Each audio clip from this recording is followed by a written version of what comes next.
Hello, and welcome back to And Away We Go F1 podcast, a Formula One podcast that goes beyond the track limits to talk about travel, food and lifestyle surrounding the sport. My name's Dianne Bortoletto and I'm your Pre-Drive to Survive Formula One fan, and today I'm in Margaret River. And I'm joined by Ciara. Welcome back to the show, Ciara. Thank you so much for having me back. I'm delighted to be here. So Ciara Gillan is the co-founder of Formula Live Pulse app, which is, I got to use it for this race, for the Las Vegas Grand Prix, because I happened to watch the race live. It was on a very, very friendly time zone in Australia, which doesn't happen all that often. So it was fantastic to be able to have the app running while I was watching the race. But just tell us, Ciara, where are you? So I'm based actually in Berlin, in Germany. I'm Irish, obviously, or maybe not obvious to a lot of people, but yeah, I'm in Berlin. And it's only been a few hours since the end of the Las Vegas Grand Prix, which is the third last race of the Formula One season. And we've had some breaking news. Both McLarens disqualified from the race. In a race where Lando had qualified on pole and Max actually qualified second, won the race. Lando finished in second, George Russell in third, and Oscar Piastri ended up finishing in fourth because Kimi Antonelli in fifth had a 5-second penalty. But the two McLarens have been disqualified, and that is for, do you know what that's for? I know what it is, but I don't know the actual technical terminology. I think it's for the wearing of their plank, that it was below the measurements that it was meant to be. It was similar to what Lewis Hamilton was disqualified for in China. Exactly the same, yeah. I think it's the bottom plate. I think it's meant to be 9 millimeters thick. I have it on our app because we have all the documentation on our app. FIA documents, let's see, Las Vegas. Here we go. The thickness of the plank assembled was below the permitted minimum thickness. So it was breach of Article 3.5.9. They were disqualified for the same thing. I mean, you couldn't have written it. No. So in a race where Lando looked like more or less he had the championship, he was in a very comfortable position for the Drivers' Championship. This has just changed everything, right? Like everything. Yeah. So the driver standings, we'll just talk about this right now off the bat because this is the hot news, right? In the driver's standings, Lando Norris still leads with 390 points because of the disqualification. So he didn't get the 18 points he would have got for finishing in second place. And Oscar Piastri and Max Verstappen are both equal second on 366 points, but they're not quite equal second, are they, Ciara? No, so Piastri is actually second with 7 victories and Max has 6, apparently. So okay. So they have the same points, but Piastri has a little bit of an edge with extra victories. At the moment. Okay. Yeah, with Max still on a charge this season, and he just proved that in Las Vegas, qualifying in second on the grid. Lando tried to cover him off on lap 1, corner 1, and just overshot it. And Max took advantage and took the lead and didn't look back. It was so impressive. It was really impressive. It was kind of good to, look, I'm just trying to be fair and impartial here. So Australia, please forgive me. But it was good to see Lando, give it something, get the elbows out, knowing how aggressively Max drives. Lando tried to, I guess, prepare for lap 1 and do the same, but it backfired on him and Max got the lead straight away and that was it. I was just really glad that Max actually went for it. Oh, maybe he's in, he'll play it safe and then he'll try and get him later. But then the more I thought about it, I was like, no, if he wants that lead, he's got to take it at turn 1, because if he's got any pace, then he's in the free air and he's gone, which is what happened. Obviously, in previous races, when he's gotten the lead on Lando has had the more pace, so he's able to catch him. It was great to see, in the sense of the championship battle, it was great to see Max go for it and not be afraid, because obviously we've seen other crashes happening. People go for things in the last few races. Qualifying was pretty awful. I think it's the first time, well, certainly this season, I can't remember the last time we saw the full wet tyres being used. And in fact, I think it was episode 37, when Simone, your partner in business and life, came on and pretty much said that the wet tyres never get used. So that changed in Las Vegas. Vegas was mad. And I have to say, like, for me, I'm post Drive to Survive fan. So I've been watching it kind of 21 thereabouts. I don't think I've seen in those years at quali with, as you said, with full wets. Like intermediates, yes, but like full wets, no. And I kind of expected it to totally throw up. Like maybe we would have had Hulk up there as the pole sitter or something. It was pretty crazy. Yeah. It was really crazy. And qualifying in Q3, Oscar got caught out by a double yellow flag where I think he backed off a little bit. And then those double yellows are really irritating because as soon as someone goes off the track, the double yellows flash up straight away and then they switch off. I mean, if that driver gets back on the track and continues on without them having to clear anything if there was no impact on the wall or on somebody else. So that's what happened. So I feel like Oscar lifted off and ruined that last lap that he was doing in qualifying. Not that he would have qualified much higher. I'm not really sure about that, but he did end up qualifying in 5th place. So not great, 3rd row of the grid, and Lando qualified on pole. But Oscar was showing some promising times during quali. Yeah, I disagree. I think Oscar would have, I don't think he would have got pole, but I think he would have got, I think he would have got 2nd or 3rd. I did, as you just said, he was showing some promising times, and I really think he had it in him. I completely agree about the unfairness of that timing. Well, the timing, nobody could do anything about it. He was in the middle of his lap, and had to step off. You can really see how qualifying badly has impacted his last 3 races at least. You know, he hasn't been able to make his way through that pack as much as we thought he would with the car that they had earlier in the year, you know. So it was such a pity for him because if he had qualified better, of course, he would have been disqualified. It wouldn't have mattered if he qualified on pole and Lando was last because they both got disqualified. What a disaster for McLaren. I mean, not for McLaren. They've already got the Constructors' Championship sewn up, right? This just changes everything for the driver's title, like everything. So there's 24 points in it now. So Lando's leading by 24 points with Oscar and Max right there. Max is on a charge. Max is in form. Max can smell the World Drivers' Championship and he wants it. I think Max has got nothing to lose. He's got nothing to lose. I hope he really goes for it. I mean, I'm very torn because I would like to see a new world champion. Obviously, I would like to see Piastri, as I mentioned on the podcast before. It's funny because, like, Simone, my partner, when Max was winning, was not a big Max fan. But now, now that Lando is possibly getting it, he's all supporting Max. So it's really interesting to see how people kind of switch their allegiances. But part of me would like Max to do it just simply to spite Norris, which is terrible to say because Norris has proven himself quite a bit over this year.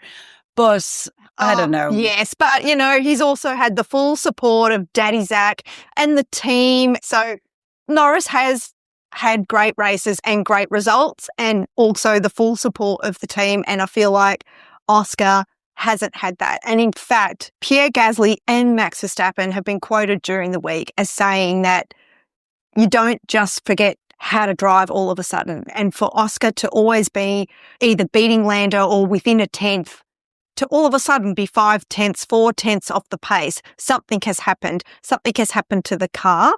And Oscar's even, you know, been talking about that he hasn't been able to find the rhythm with the car or getting to grips with the car. He's had to change his driving style to suit the car. And yeah, so, you know, obviously the car has been tweaked that for Lando, it's working beautifully for Lando and it's not working beautifully for Oscar, which hurts.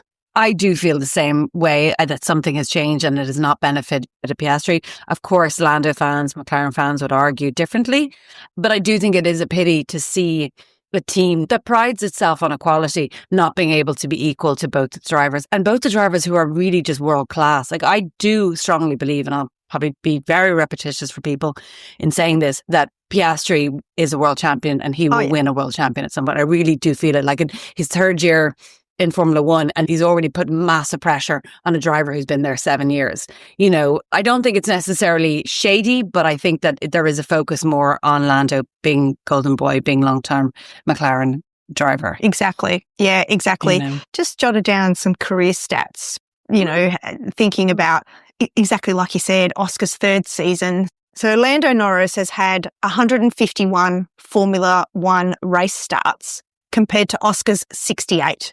So he's had not quite triple the experience of Oscar. Lando has had 11 wins and 44 podiums, whereas Oscar's had 9 wins and 24 podiums. I mean, the car wasn't great when Lando was first with the team. That's why he hasn't, in my opinion, why he's not showing better results as far as race wins and podiums.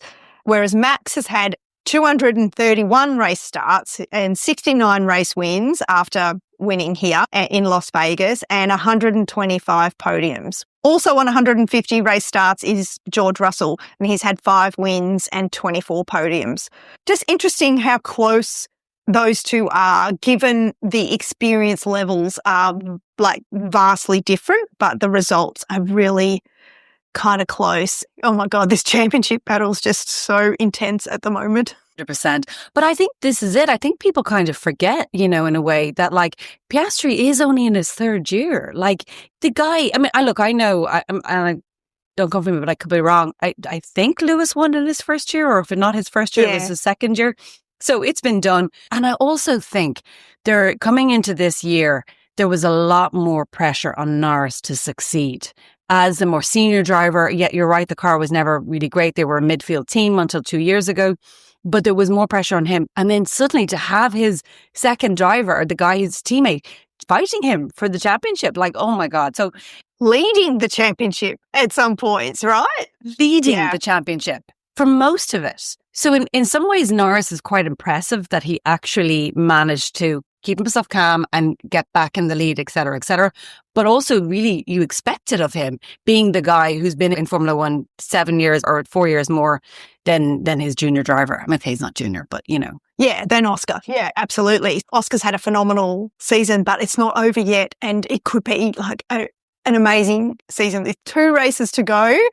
There are 58 points up for grabs because we've got a sprint race coming up as well in Qatar. There's a lot to fight for. Like if Lando has a DNF, he almost ran out of fuel, didn't he, on the last lap, where he had to back right off on the last lap of this race and, get it over the line. And like he had a buffer of time, Max was 10 seconds in the lead and George Russell was 10 seconds behind him. He had the comfort of being able to back off and just make sure that he had enough fuel to actually cross the finishing line. But wowzers. And should give a shout out to Kimi Antonelli, who held up Oscar. It was, hard to watch because I really love Kimi Antonelli, not quite as much as I love Oscar Piastri, but Kimi did so well. He did 48 laps on the hard tyre. Nuts, right? And it's just like, come on. This guy pitted on lap what? Wait, so 48. Yeah, so he pitted on lap 2. And then I was like, okay, he's got to pit again. There's no way. And only for that 5-second penalty. Well, of course, obviously everyone's been disqualified, but only for that 5-second penalty was Piastri saved. I couldn't believe it when Piastri couldn't take him. And then Charles behind, Charles couldn't do anything either. I was just like, this is crazy. The guy has like double the length of tire age than you guys do. How? Yeah, it was mad. No, fair play to Kimi. Yeah, he really kept his cool. Did really well. Yeah, absolutely. And he did get that 5-second penalty for the slightest of slight jump starts at the start. It was, even in slow-mo replay, it was barely a move before the lights. But rules are rules, and the FIA are a stickler for rules. So he crossed the line in 4th, but ultimately finished in 5th. But now is 3rd because of the disqualification. Absolutely right, yes. Wow.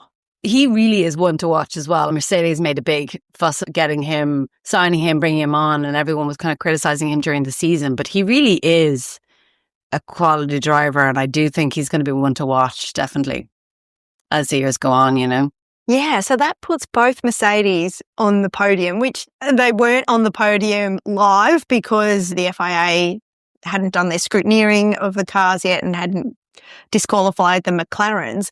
But just running through the top 10, so we had Max, obviously, who won the race convincingly, George Russell in 2nd, Kimi Antonelli now in 3rd, like you said, Charles Leclerc in 4th, in the Ferrari. Well, let's talk about Ferrari. We'll talk about Ferrari in a second. Carlos Sainz in 5th in the Williams. Isaac Hadjar in 6th in Racing Bulls. Nico Hulkenberg in 7th in the Kick Sauber. Lewis Hamilton, that promotes Lewis Hamilton to 8th, whereas it was initially 10th in the other Ferrari. Esteban Ocon scores points in the Haas, and Ollie Behrman scores points in the Haas as well. Yeah, wow. And then Fernando Alonso was 11th, the old boy. Then Yuki Tsunoda, 12th. Yeah, Fernando had a few moves on track, though, I saw. I think at one point he was challenging Lewis, and then Lewis was complaining, not about him necessarily, but just about the car. Surprise, surprise. Yeah, I mean, those two have got beef. Like, they've always had beef, Lewis and Fernando. But Ferrari, that's all anybody has been talking about for the last week, right? Was John Elkann, the Ferrari CEO, coming out and saying that, they've got great mechanics, they've got a great car and a great team. And what did he say? Like, it was just... Talk less and focus more on driving. That's what he said. I don't agree with it. I'm sorry. You've got a 7-time world champion and a man like Charles who's devoted his whole career to Ferrari and to believing in you guys and going through all the ups and downs. And then you say that about them, and I'm just like, no, come on, you Ferrari. Like, I get that they're old school. I get that they're a certain system and they've been in the industry since day dot. But the way that they're doing things, in my opinion, is just backwards. They haven't won a championship since 2008. It's nearly 20 years. Something has to change, really, and if you don't listen to your drivers at some point, then who are you listening to? Well, exactly. And that's the whole reason they brought Lewis in, right? Was to have, it was a combination of things, but to have someone with Lewis's experience of winning 7 world titles, like you said, and being with a winning team for 6 of those titles, knowing what a winning team, how it operates, what's required, and then to not listen to your drivers and then publicly criticise them. But interestingly, Charles has come out, and I think Lewis has come out, both kind of in support of what John has said. So I don't know if there's a PR game going on here behind the scenes or what is really going on. But Charles said, no, John called me beforehand and told me what he was going to say. And I know where he's coming from. I know the intention behind those words. Everything's fine. Everything's fine. I don't know. He's the loyal soldier. Sure. Yeah, he's a loyal soldier. Post-race interviews and Lewis's interview after the race, which I watched Sky Sports this time because I knew I'd be chatting with you and that you watch Formula One TV. So I watched the Sky Sports feed. And look, I will pay credit where credit's due. They did a pretty good job this week, Sky Sports. It wasn't the Lando show. It wasn't putting down Oscar. I felt like, in general, the commentary was more balanced. So that's a good thing. And one thing that last week or last race, when I did watch Formula One TV, I really missed the animation that you get with the Sky Sports commentary team, which with the F1 TV commentary team, it's a lot more subdued. It's a lot less animation, and my husband made a comment saying, these guys are boring to listen to. When you compare it to Crofty and Ted Kravitz, who just very emotional. They had Jenson Button in the commentary team for Las Vegas. I like Jenson's commentary. I think he does a great job. Yeah, I mean, they are definitely more subdued. You do feel like they're in their sitting room, drinking tea, watching the race. Like they're... That is true. That is true. Whereas it sounds like Crofty's like 4 beers in and getting so inside. If I'm starting to drift off or get a bit bored with the race, and I might be scrolling on my phone or I might be reading all of the team radio interactions between drivers and engineers on the Formula Live Pulse app, Crofty's voice makes me look up because it's like, oh, something exciting's happening. Oh, there's action. We either watch it in Italian, then I don't know anything that's going on, or we watch it on F1 TV. But the reason I did bring up Sky Sports was because they interviewed Lewis Hamilton after the race. And he was, when he's had a really bad race and he's just not happy, he just says 4 words. And it was like that. He was so down and so unhappy. Even Charles was unhappy, but Charles made a point of saying that he thought he drove as best as he possibly could, that he made very few mistakes. It's just the performance is not there. Made a point of saying, it's not me, it's the car. So I thought that was quite interesting, given everything else that's been going on with Ferrari this week in the media. I really did feel for Charles because I thought he was doing really great on the mediums and like he was flying through. And then, he took Piastri and I was like, oh my God, poor Piastri. But I was like, okay, Charles, if I'm not going to be able to see Piastri on the podium, I want to see Charles. And then he's up there and he's fighting with the Sainz. And then the only good call that McLaren did for Piastri in the last X number of races was pit him to undercut the two cars. And I thought, oh my God. And even the commentators were saying the same thing. They were like, Charles is probably sitting there wondering when obviously he'd finally pitted, how the hell am I suddenly behind this guy that I had already overtaken? And then he just never got it back on the hards. I mean, he was close, but Piastri had DRS to Antonelli and that was it. I feel for Charles. But I also was kind of disappointed. But if you knew that Antonelli had a 5-second penalty, why didn't you try and keep closer to Piastri? I mean, admittedly he did, but then he just faded off. And so Antonelli got that one position that he could have gotten. So again, the car goes back to the car for Ferrari. Yeah. And probably CEO, actually. If something has to change, maybe they should start at the top. Yeah. Well, what was it they were saying about the winning Ferrari team principal, Jean Todt?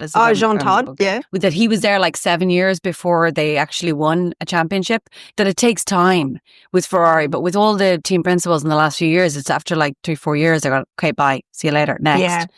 And this conveyor belt, and no one's given a chance. And it also seems to be behind the scenes of what they can actually change, because there's stuff that just seems very old school in Ferrari. Even just the communication. Lewis qualified 20th last. And on the starting grid, he started in 19th because Tsunoda changed a power unit. So he started from the pit lane and Hamilton was up 19th on the grid. But he started last because his race engineer didn't communicate to him that he was not safe. So he didn't do another flying lap. Crazy. That's a sloppy. It's a major, major error. I wonder, they don't seem to gel, Lewis and his race engineer. I can't remember the guy's name. But there doesn't seem to be, and there doesn't even seem to be that kind of like I know that, the race engineers can and the drivers can grade against each other when there's too much pressure or whatever else. But they all seem to, majority of them all seem to have some sort of a kind of a rapport, friendly rapport. Exactly. Yeah, I agree with you. It feels like all season. I mean, I know it takes time to settle into a new team. It's not just a new team, it's Ferrari that comes with 75 years of Formula One history or baggage or whatever you want to call it. And the Ferrari way of doing things, a different culture, a different country, working with Italians. I've got Italian background. Your partner's Italian. We know how Italians operate, and it's not always linear or logical. It's all over the place sometimes, but they usually get to the same result. And sometimes there's no rhyme or reason with the way Italian systems are. But just try going to the post office in Italy as an example. That's another story.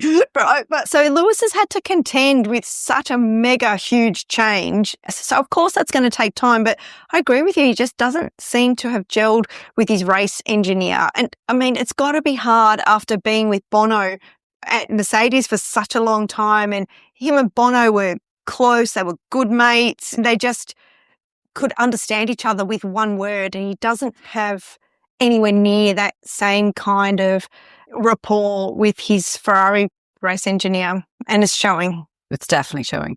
And I also wonder, you spend 80 million on bringing this driver in, but you think you would be doing stuff behind the scenes to make it work for Lewis. Yeah. The way he's performed over the last couple of races, for me, if you didn't know anything about Lewis Hamilton, you would be looking at this guy going, oh, he's a choker and he doesn't know what he's doing. And it's like, no way, this is a 7-time world champion. I'm sorry, but no, something else is wrong here. Obviously, Lewis makes mistakes and he holds his hands up. I don't remember if it was the last race in Brazil or in Mexico where he was very upset because he felt he had let the team down. And he was very emotional at the interviews afterwards saying, it's not good enough. I've let the team down. I'm so sorry.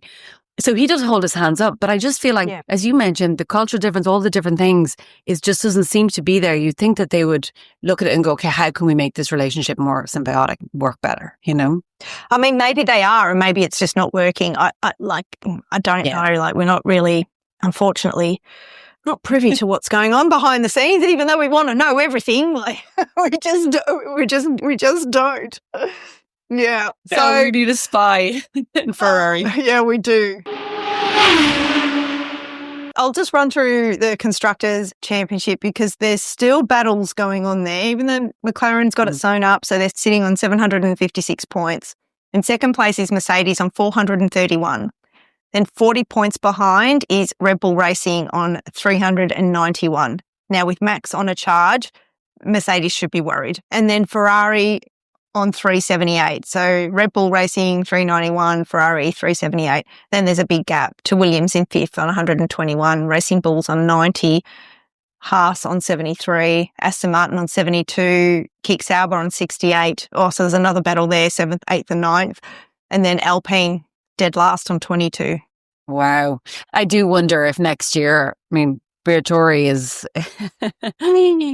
I would lots to say about Briatore, but I do wonder about Alpine next year if they'll come back, somehow. Well, I don't know. I think Christian Horner's still sniffing around and he wants to own a Formula One team. So that could be the one that's up for sale or up for some more investment or up for a leader who knows how to win world championships in recent times without cheating.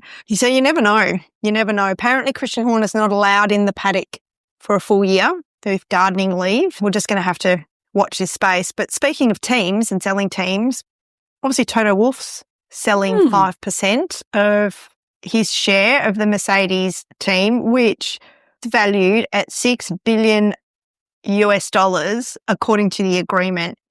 Every team is valued over $1.56 billion. Wow. It looks like that the buyer of that team is the CrowdStrike co-founder, George Kurtz, with the team valuations.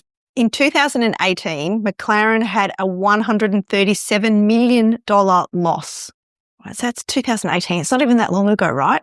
7 years ago. Then 2024, they had a profit of $61 million, whereas Mercedes had a profit of $202 million last year. Wow. There's a lot of money. That's a lot of money. Yeah. Wow, that's a lot of money. And just before we move on, I want to give a shout out to Lewis Hamilton's helmet. That sparkling helmet was a thing of beauty. I absolutely loved it. And I'm just sorry it didn't bring him better luck. No, right. Yeah, it was lovely. I'm a pink girl as well, so I was admiring Piastri's pink and Piastri's helmet as well. And speaking of pink, the Lego car that took all the drivers from, because Vegas the setup's strange, isn't it? So the drivers park their cars in Parc Fermé and then they have to be transported to the podium, which is in another section. And they were transported in a pink Lego Cadillac, all three of them in the back there. Well, 1, 2, 3, which was Max, Lando and George Russell. Obviously Lando is disqualified along with Oscar. That was a bit of fun seeing the Lego car on the track. And Lego have also joined F1 Academy as a partner. Yeah, really great. Really great that Lego are supporting the women's championship. And speaking of F1 Academy. Yes. Yeah, the championship's been sewn up. Yes. Massive congratulations. Dorian Pung, Dorian. Who won it for Mercedes, driving for Mercedes in F1 Academy. I don't know where she's from in France, but she's French, right? Yeah, she's French. Delighted for her, and because I think she was very close last year as well. But she's been one to watch.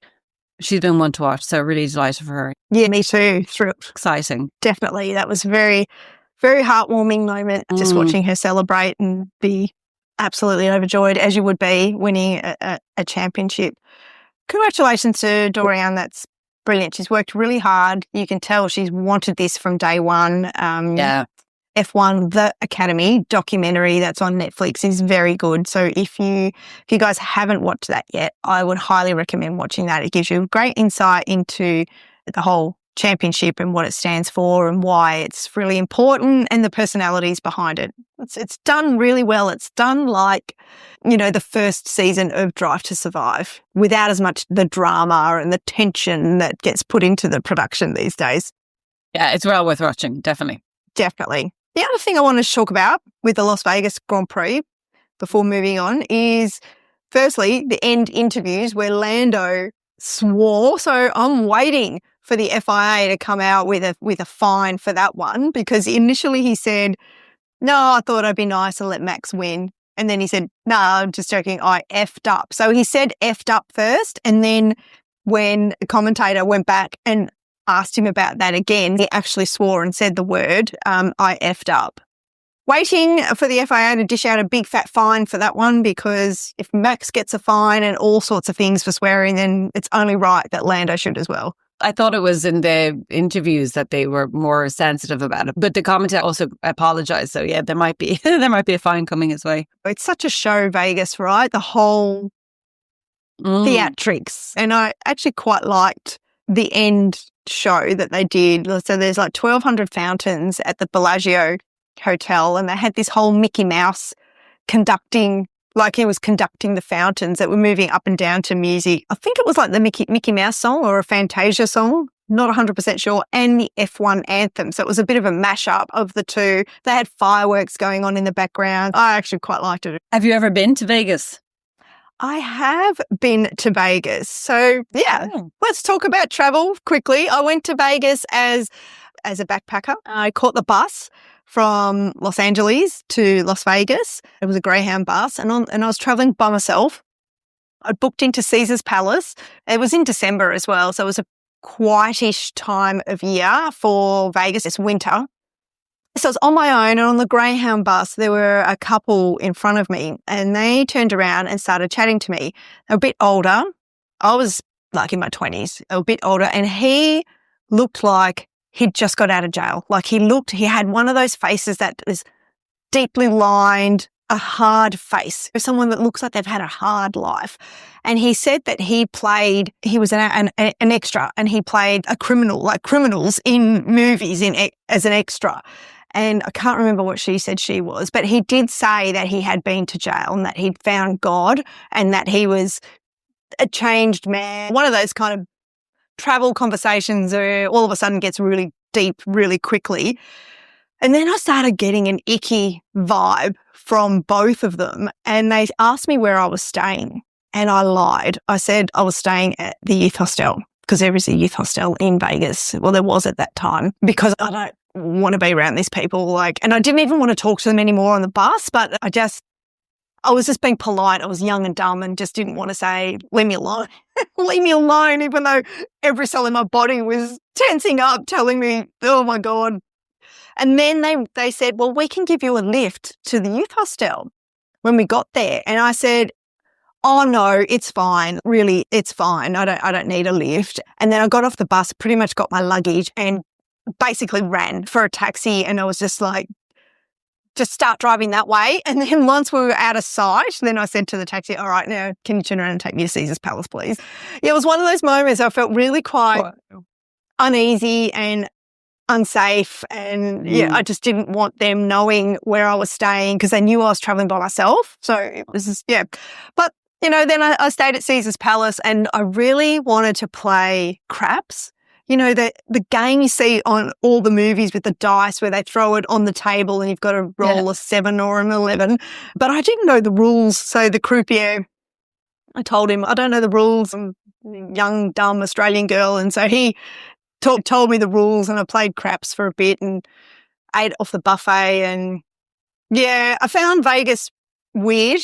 It would have been more fun if I was with a group of friends, definitely. But because of that interaction on the coach, I had my guard up. Didn't want to have a few drinks, didn't want to be in any sort of altered state. I just wanted to stay sharp and just have my wits about me. I ended up doing a scenic flight over the Grand Canyon.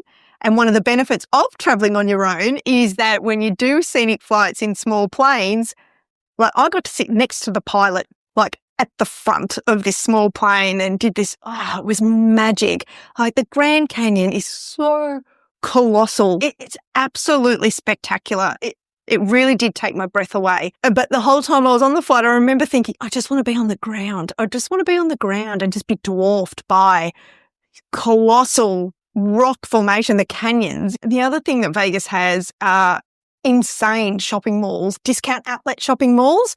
So I went a bit crazy shopping. That was back in my shopping era, and I had a pretty long shopping era where I loved a bargain, being able to buy labels and, designer gear or semi-designer gear at bargain prices. I maxed out the credit card. So that was pretty much my Vegas experience. Yeah. That was...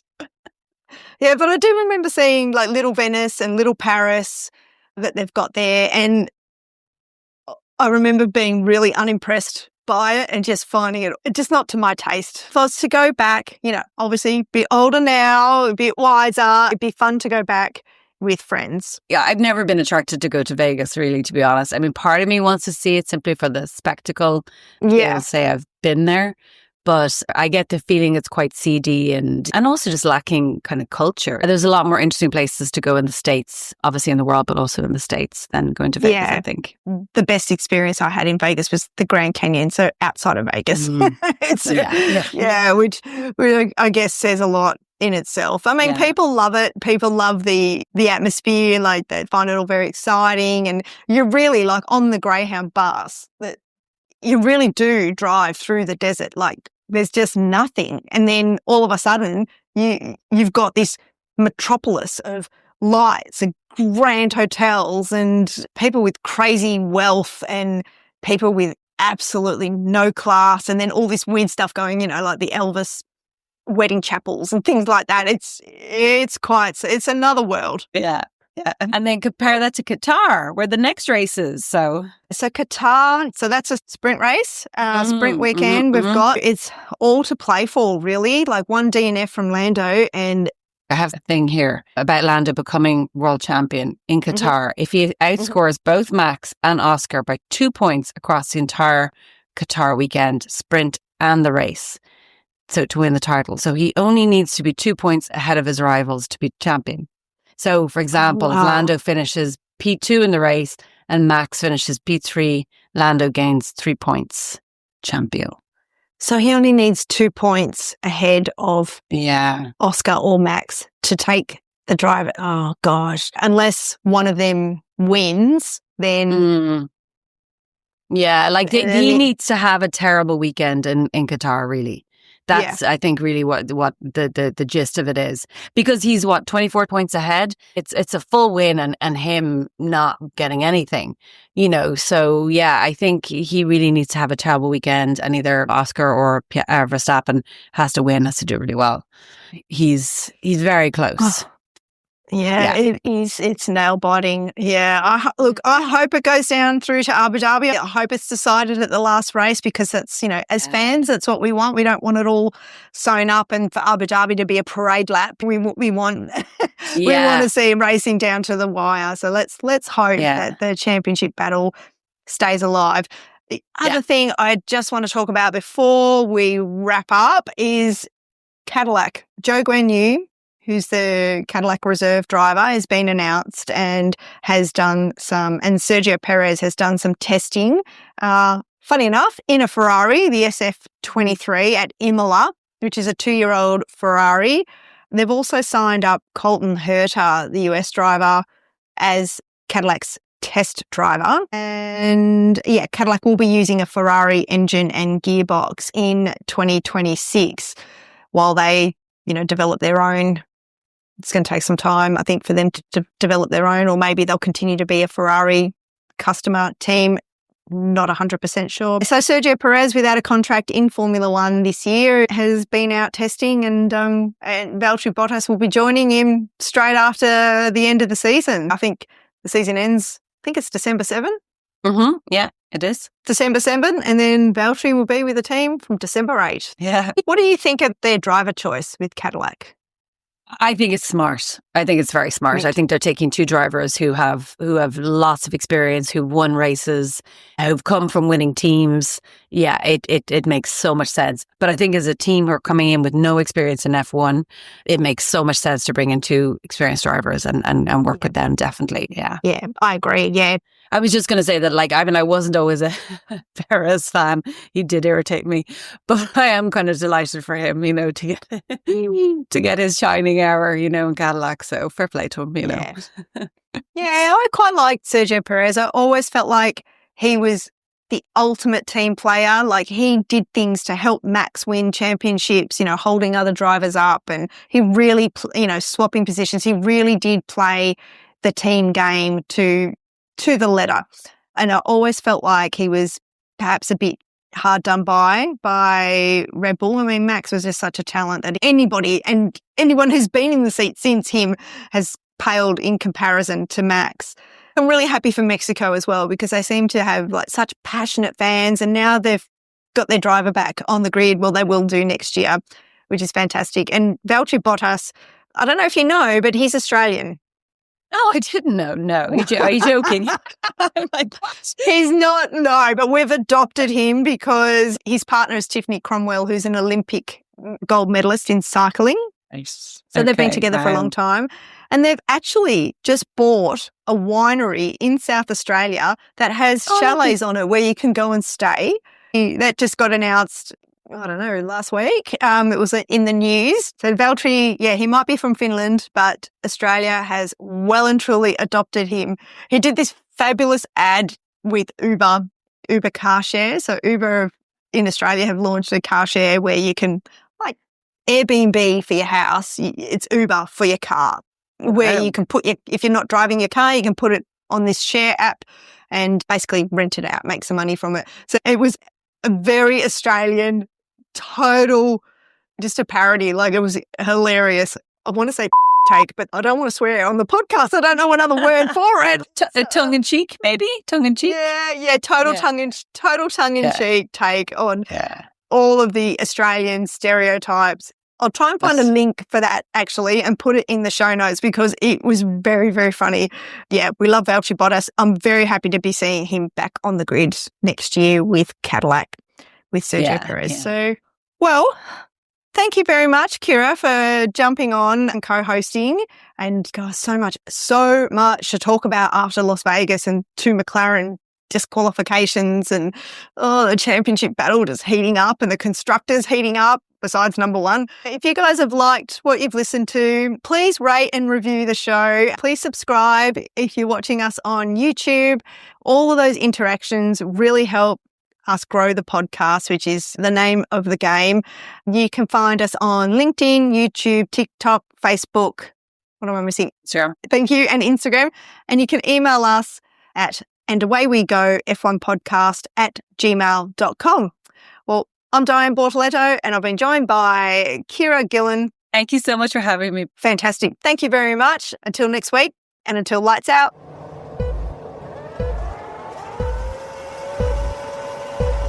And it's lights out, and away we go. And Away We Go podcast is produced by Dianne Bortoletto. Let's do it.